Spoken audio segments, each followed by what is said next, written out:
Hello guys! Good morning! Madaling araw na ngayon. So, siguro mga 1 a.m. na to at this moment.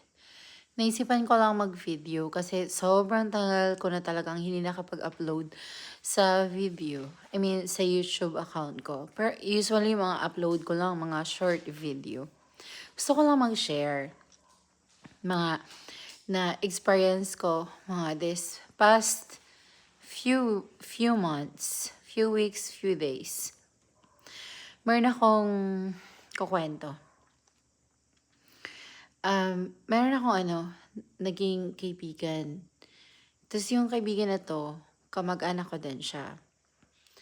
Tapos nag-share sa akin ng mga confidential stories against doon sa isang friend din namin at sa iba pang mga friends namin at niya.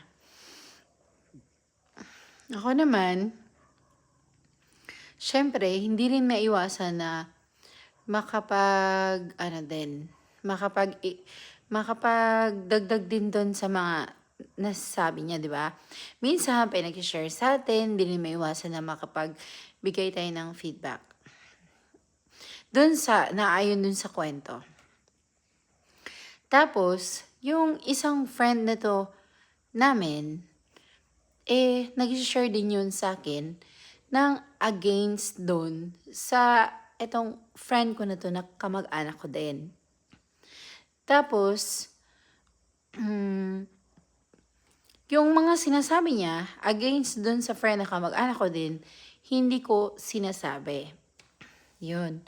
At yung mga sinasabi ng friend ko na kamag-anak ko din, hindi ko din sinasabi doon sa friend namin. Ngayon, ito nangyari. Siyempre, ako, tao lang, hindi ako perfect. May mga times na nakakapag-share ako doon sa friend namin na to. At, siyempre, hindi ako nag-iisip ng mga masama, ganyan. Hindi ako perfect. Pero tao lang man din ako. Hindi maiwasan na makapag-share din. Konti. Tapos, meron kasi kaming usapan ng friend ko na kamag-anak ko na to na may puntahan kami somewhere out of the country. Pero, hindi kami natuloy. Tapos, parang nagkaroon ng hindi magandang, alam mo yun, may mga hindi magandang pakiramdam, may mga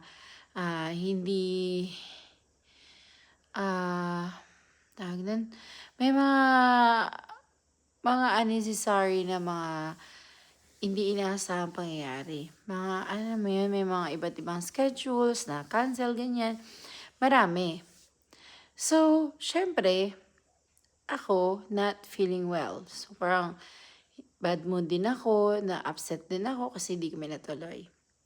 So, itong friend ko na kamag-anak din namin, nagalit siya. Pinuntahan niya yung friend ko na to, na naging friend din niya. Tapos, nag-share siya doon. Tapos, nag-share siya doon na, kaya siya di daw ako nag-communicate agad-agad, ganyan.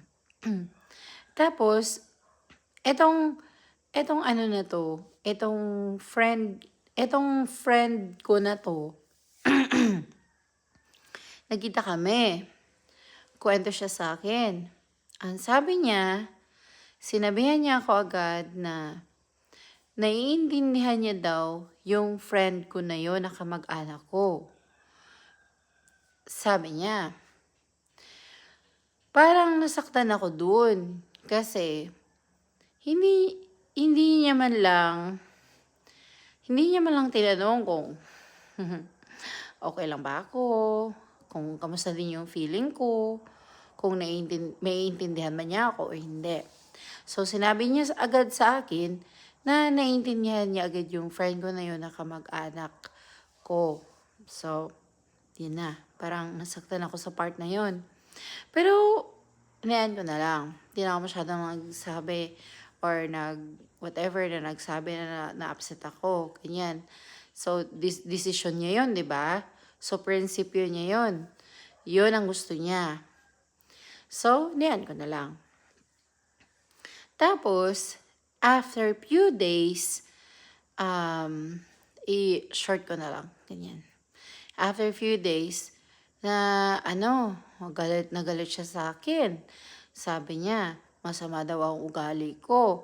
Sinabi daw nung, may mga sinabi daw yung friend ko na yon, nakamag-anak ko sa kanya, na hindi daw maganda yung mga sinasabi ko. Di ako pa yung nabaliktad. Diba? So ngayon, ako nga, kung ano yung mga sinasabi nila sa akin, against dun sa friend ko na kamag-anak, di ko sinabi. Kung ano yung mga sinabi nung isa na yun na tungkol sa kanya, against her, di ko rin sinabi. At yung lahat ng mga secrets nung kamag-anak ko na yun, na friend ko din, hindi ko sinabi sa iba yung mga pinagsasabi niya ng mga hindi maganda.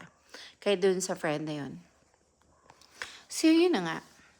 Hindi ako pumunta kasi inano nila ako pinoprovoke nila ako na pumunta ako doon, mag-usap daw kami. Hindi ako pumunta. Hindi rin ako nag-explain. Wala, ayoko. May mga sinabi siya sa akin na masamang kwali ko. Hindihan ko lang. Tapos, alam mo yun, mas pinili ko na lang na hindi mag-entertain, tahimik na lang yung buhay ko, wala akong kinausap sa kanila, para wala na akong masabi na baka mamaya may lumabas pa, makapagsabi pa ako ng mga di maganda. At baka may marinig pa akong mga hindi tama. Dadagdag pa. So, mag-iingayan lang kami. Mag-aano lang.